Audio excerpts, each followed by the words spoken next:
باقی تیماردار تو خاموش ہو گئے۔ البتہ ایک تیماردار نے کہا، جب آپ کسی مریض کا درد دور نہیں کر سکتے تو پھر آپ نے یہ مطلب کیوں بنایا ہوا ہے اور اپنے آپ کو طبیب کیوں کہلاتے ہیں؟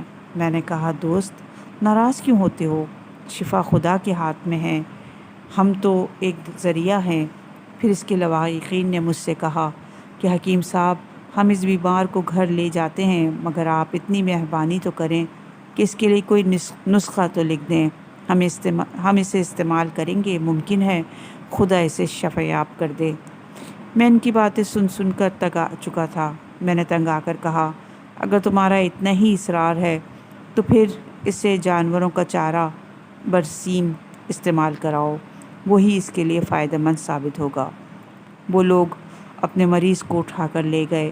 اس واقعے کے چند دن بعد وہ لوگ میرے پاس آئے اور وہ مجھے تحفہ دینے کے لیے گھی، دودھ، پنیر اور کچھ بکریاں ساتھ لائے۔ میں نے عذرائے تعجب ان سے کہا، یہ کس کے لیے ہدیہ لائے ہو؟ آخر ان ہدیوں کا کیا سبب ہے؟ انہوں نے کہا، ہم یہ سب آپ کا شکریہ ادا کرنے کے لیے لائے ہیں۔ آپ نے ہمارے مریض کے لیے برسیم کا چارہ تجویز فرمایا تھا، ہم نے اسے وہ کھلایا تو ہمارا مریض شفا یاب ہو گیا، اور اس کی شفا یابی کی خوشی میں ہم یہ حقیر سا نذرانہ آپ کی خدمت میں پیش کرنے آئے ہیں۔ جب میں نے یہ سنا تو مجھ پر حیرت کے پہاڑ ٹوٹ پڑے اور مجھے یقین ہو گیا کہ شفا خدا کے ہاتھ میں ہے، چاہے وہ لا علاج مریض کو برسیم کے چارے سے صحت یاب کر دے۔ تقدیر الہی۔ بیان کیا جاتا ہے کہ یونان کے مشہور حکیم افلاطون کو اس حال کی شکایت ہوئی۔ اس نے اپنے ہاتھ کی بنی ہوئی بہت سی دوائیں استعمال کیں، لیکن کوئی افاقہ نہ ہوا۔ اس کے شاگردوں نے جب اپنے استاد کی یہ حالت دیکھی تو انہوں نے کہا، استاد محترم، ہماری نظر میں آپ سے بڑھ کر اس وقت کوئی موجود نہیں ہے، اور آپ کی حالت یہ ہے کہ آپ اپنا علاج کرنے سے بھی قاصر ہیں۔ افلاطون نے کہا، یہ جو پڑیا سامنے رکھی ہوئی ہے، اسے میرے قریب لاؤ۔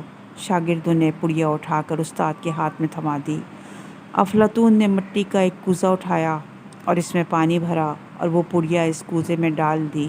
تھوڑی دیر بعد پانی منجمد ہو گیا۔ اس نے شاگردوں سے کہا، تم نے دوائی کا کمال دیکھا، اس نے پانی کو منجمد کر دیا، لیکن میں نے کئی پڑیاں استعمال کی ہیں، مجھے اس حال سے شفا نہیں مل سکی۔ اس میں دوائی کا کوئی قصور نہیں ہے، البتہ خدا کی قضا اور قدر نے اسے میرے لیے غیر مؤثر بنا دیا ہے۔ جی ہاں، اللہ تعالیٰ کبھی عناصر سے اس کی تاثیر سلب کر لیتا ہے، جب تک کہ وہ نہ چاہے کوئی چیز مؤثر نہیں ہو سکتی۔ تمام تاثیرات خدا کے ہی ہاتھ میں ہیں۔ اب اللہ اپنے بندوں پر بڑا مہربان ہے۔ بنی اسرائیل میں ایک شخص انتہائی درجے کا فاسق و فاجر تھا۔ اس کی پوری زندگی گناہوں اور بے حیائی سے عبارت تھی۔ زندگی کے آخری حصے میں اسے اپنے افعال پر ندامت محسوس ہوئی۔ اس نے سوچا کہ اسے خدا کے حضور سچے دل سے توبہ کر لینی چاہیے۔ اس زمانے میں بنی اسرائیل میں ایک عابد و زاہد اور مستجاب الدعوات شخص موجود تھا۔ اللہ تعالیٰ نے اس کے سر پر بادل کے ٹکڑے کو مقرر کیا تھا، جو اسے دن کے وقت دھوپ سے بچاتا تھا، اور وہ شخص جو بھی دعا کرتا اللہ تعالیٰ اس کی دعا کو قبول کرتا تھا۔ گناہ گار شخص نے توبہ کا ارادہ کیا تو اپنے گناہوں کی معافی کے لیے اس عابد و زاہد شخص کے پاس گیا اور اس سے کہا، میں بڑا گناہ گار ہوں، اب مجھے اپنے گناہوں پر ندامت ہے اور میں سچے دل سے خدا کے حضور توبہ کرنا چاہتا ہوں۔ آپ اللہ تعالیٰ سے میرے گناہوں کی مغفرت کے لیے دعا فرمائیں۔ عابد انسان نے اسے دھتکار دیا اور کہا کہ فوراً یہاں سے دفع ہو جاؤ، میں تجھ جیسے بدکار کے لیے کوئی دعا نہیں کرنا چاہتا۔ گناہ گار شخص روتا ہوا وہاں سے ہٹا تو لوگوں نے یہ منظر دیکھا کہ بادل کا ٹکڑا عابد کے سر سے جدا ہو کر اس گناہ گار کے سر پر آ گیا اور اس کے سر پر سایہ فگن ہو گیا۔ اللہ تعالیٰ نے اس زمانے کے نبی کو وحی فرمائی، اللہ تعالیٰ بندوں کی نسبت اپنے بندوں پر زیادہ مہربان ہے۔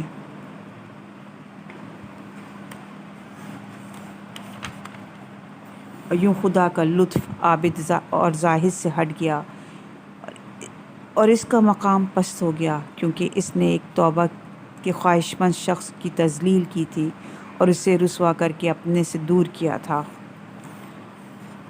اگلی کہانی کا عنوان ہے بھوکی ملکہ۔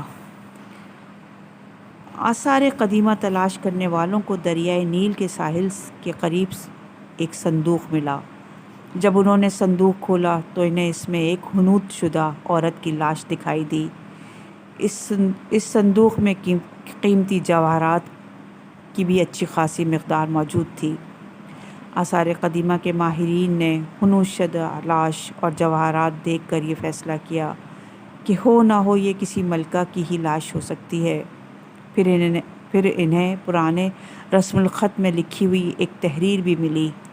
ماہرین نے بڑی کوشش سے اس تحریر کو پڑھا اور اس میں یہ عبارت تحریر تھی: یہ میری وصیت ہے، میرے مرنے کے بعد جسے بھی میرا جنازہ ملے اسے معلوم ہونا چاہیے کہ میں ملک مصر کی ملکہ ہوں اور میرے ہی زمانے اقتدار میں ملک میں شدید قحط آیا، اور وہ قحط اتنا شدید ہے کہ میں ملکہ ہو کر بھی 2 روٹیوں کے لیے ترستی رہی ہوں۔ جو مجھے 2 روٹیاں کھلائے گا میں اسے یہ جواہر انعام میں دوں گی، لیکن حالات سے معلوم ہوتا ہے کہ میری یہ خواہش پوری نہ ہو سکے گی اور میں بھوکی ہی مر جاؤں گی۔ تمام لوگوں کو ملکہ کی وصیت غور سے پڑھنی چاہیے اور انہیں اس سے عبرت حاصل کرنی چاہیے، اور انہیں یہ جان لینا چاہیے کہ جب تک خدا نہ چاہے کوئی کسی کی حاجت روائی نہیں کر سکتا، اگرچہ انسان کے پاس آسائش آرام کے کتنے ہی سامان موجود کیوں نہ ہوں۔ اگلی کہانی کا عنوان ہے اصفہان کے بگڑے ہوئے شہزادے۔ مجلسی اول اصفہان شہر کے عظیم القدر عالم دین تھے۔ اس وقت اصفہان میں طوائف الملوکی کا راج تھا۔ وزیروں اور امیروں کے لڑکے لوگوں کو تنگ کرتے تھے اور انہیں اذیت دیتے تھے۔ ایک رات بگڑے شہزادوں کے گروپ لیڈر نے ایک راہ چلتے مومن کو بلا کر کہا: ہم آج رات تیرے ہاں مہمان ہوں گے، اس کے لیے تمہاری کیا رائے ہے؟ اس مومن نے سوچا، میں انہیں نفی میں جواب دیتا ہوں تو یہ مجھے اذیتیں دیں گے، اور اگر میں اثبات میں جواب دیتا ہوں تو یہ ساری رات میرے گھر میں موسیقی کی محفل برپا کریں گے اور بدماشیاں کریں گے۔ آخرکار مرتا کیا نہ کرتا کے تحت اسے ہاں کرنی پڑی۔ انہیں ہاں کرنے کے بعد وہ مومن سیدھا مجلسی اول کے پاس گیا اور اس نے ان کے سامنے اپنا مسئلہ بیان کیا اور ان سے رہنمائی طلب کی۔ مجلسی نے کچھ دیر تک سوچ بچار کرنے کے بعد کہا: کوئی حرج نہیں، انہیں آنے دو، ہم بھی آج رات تیرے ہاں مہمان ہوں گے۔ سورج غروب ہوتے ہی مجلسی اس مومن کے گھر پہنچ گئے اور بگڑے ہوئے شہزادوں کا انتظار کرنے لگے۔ کچھ دیر بعد بگڑے شہزادے وہاں آئے تو انہوں نے مجلسی کو وہاں موجود پایا۔ انہیں دیکھ کر ان کے موڈ بگڑ گئے اور انہوں نے سوچا وہ کوئی ایسی بات کریں جس سے حضرت مجلسی وہاں سے چلے جانے پر مجبور ہو جائیں۔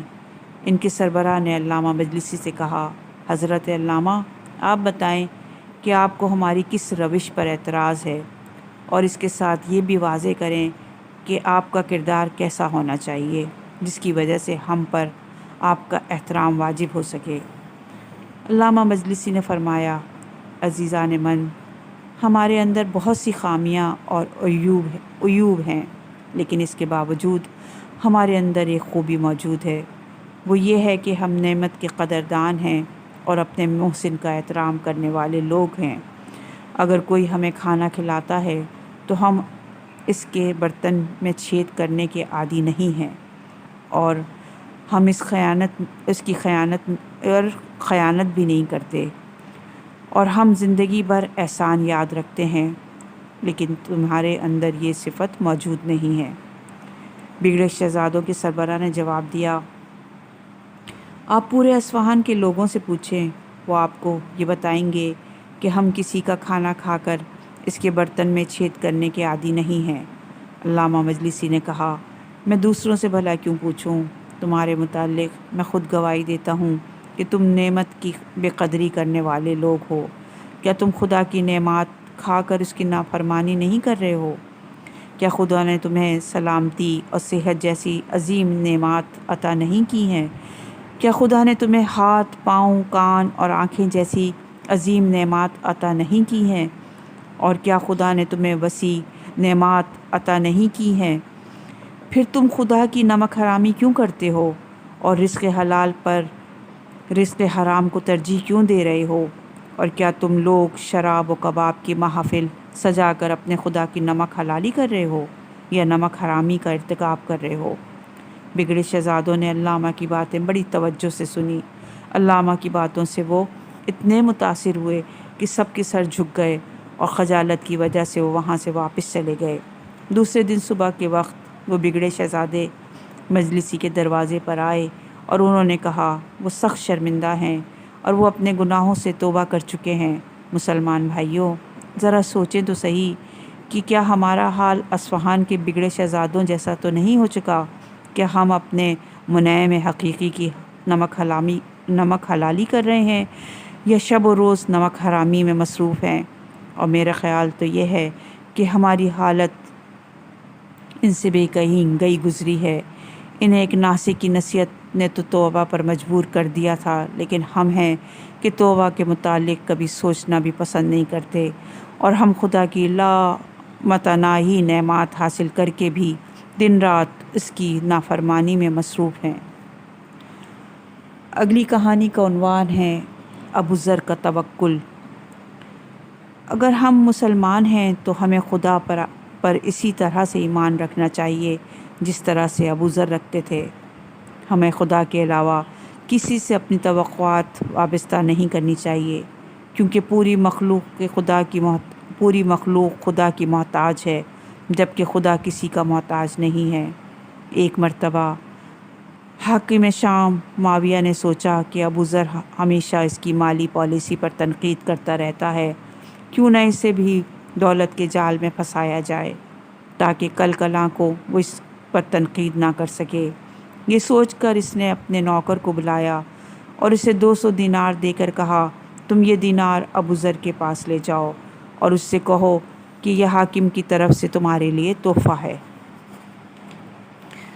معاویہ کا مقصد یہ تھا کہ وہ اس طرح سے ابو ذر کو اپنے سنہری جال میں پھانس لے گا اور انہیں امیر المومنین سے منحرف کرنے میں کامیاب ہو جائے گا۔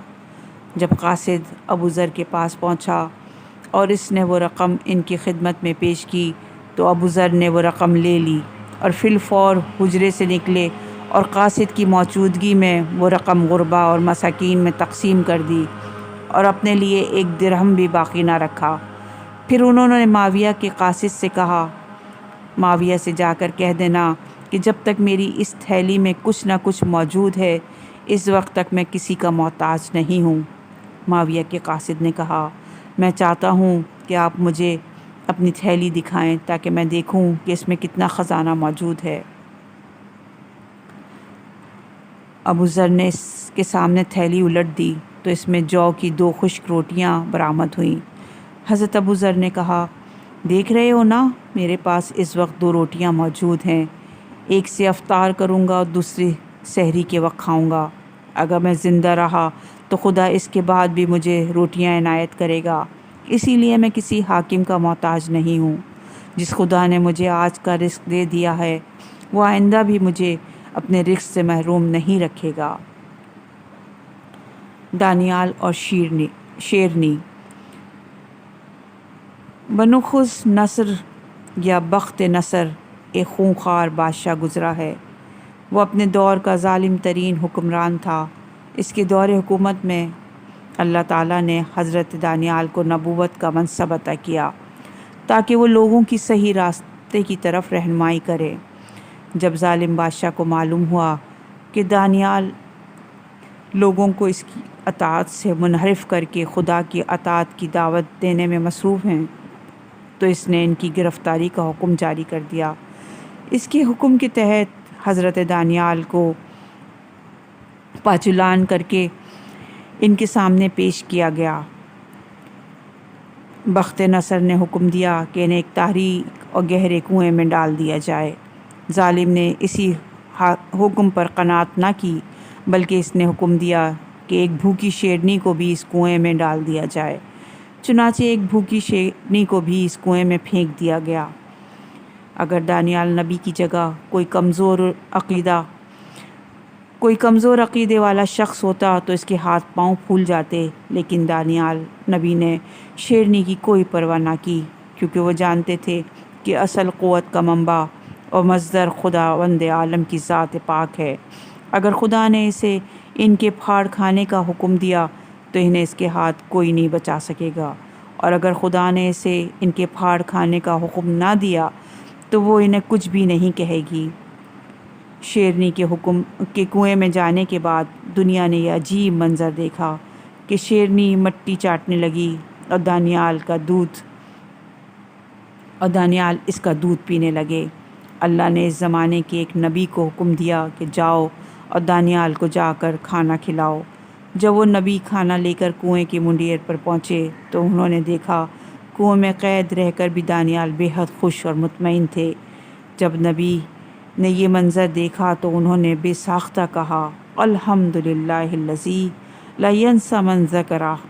تمام تعریفیں اس خدا کے لیے ہیں جو اپنے ذکر کرنے والوں کو فراموش نہیں کرتا۔ اگلی کہانی کا عنوان ہے اللہ کی آزمائش نہیں کرنی چاہیے۔ ایک مرتبہ حضرت عیسیٰ بن مریم علیہ السلام کسی پہاڑ کی چوٹی سے گزر رہے تھے۔ اس وقت ابلیس ان کے پاس آیا اور اس نے ان سے کہا، رو اللہ، یہ بتاؤ کیا تمہارا خدا اس بات پر قادر ہے کہ اگر تم اس چوٹی سے نیچے گرو تو وہ تمہیں بچا سکتا ہے؟ حضرت عیسیٰ علیہ السلام نے کہا، جی ہاں، میرے رب کو یہ قدرت حاصل ہے۔ ابلیس نے کہا، یہ بات حق ہے اور آپ اپنے اس دعوے میں سچے ہیں، تو آپ اپنے آپ کو اس پہاڑ کی چوٹی سے گرا دیں، میں دیکھتا ہوں کہ آپ کا رب آپ کو مرنے سے کیسے بچاتا ہے۔ حضرت عیسیٰ نے محسوس کیا کہ شیطان اللعین انہیں ناجائز وسوسے میں مبتلا کرنا چاہتا ہے۔ انہوں نے اس سے کہا، لعین، کیا تو چاہتا ہے میں اپنے رب کی آزمائش کروں؟ یہ علیحدہ بات ہے کہ مجھے اس بات کا یقین ہے کہ میرا خدا میری حفاظت کرے گا۔ اللہ کا ہر فرمان برحق ہے اور ہمیں اس میں شک کرنے کی اجازت نہیں ہے، لیکن میں خدا کی آزمائش نہیں کرتا۔ کچھ دنوں بعد ابلیس ان کے پاس آیا اور ان سے کہا، عیسیٰ، تم تو اللہ ہو، کیونکہ تم مردے زندہ کرتے ہو اور وہ غیب جانتے ہو اور لوگوں کو غیب کی خبریں دیتے ہو۔ حضرت عیسیٰ نے اس کا کلام کاٹتے ہوئے کہا، لعین، تو جھوٹ بکتا ہے، میں خدا کا مستجاب الدعوات بندہ ہوں۔ اللہ میری دعائیں قبول کرتا ہے اور اسی کے حکم سے مردے زندہ ہوتے ہیں، اور جہاں تک غیب کی باتوں کا تعلق ہے تو خدا مجھے غیب کی اطلاع دیتا ہے تو میں لوگوں کو اس کی خبر دیتا ہوں۔ جب ابلیس نے دیکھا کہ عیسیٰ علیہ السلام اس کے جال میں پھنسنے پر آمادہ نہیں ہیں تو اس نے چیخ ماری اور ان کے سامنے سے بھاگ کھڑا ہوا۔ اگلی کہانی، سلطان ابو نصر کا نیشا پور میں داخلہ۔ ابو نصر نیشا پور کا ایک سلطان گزرا ہے۔ ایک مرتبہ وہ لاؤ لشکر سمیت اپنے دارالحکومت میں داخل ہو رہا تھا کہ ایک مکان سے قاری کی آواز نے اسے چونکا دیا۔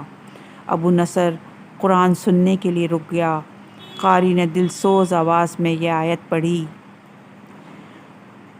آپ کہہ دیں کہ اے اللہ، تو ہی مالک الملک ہے، تو جسے چاہے سلطنت عطا کرے اور جسے چاہے سلطنت چھین لے، اور جسے چاہے عزت دے اور جسے چاہے ذلت دے۔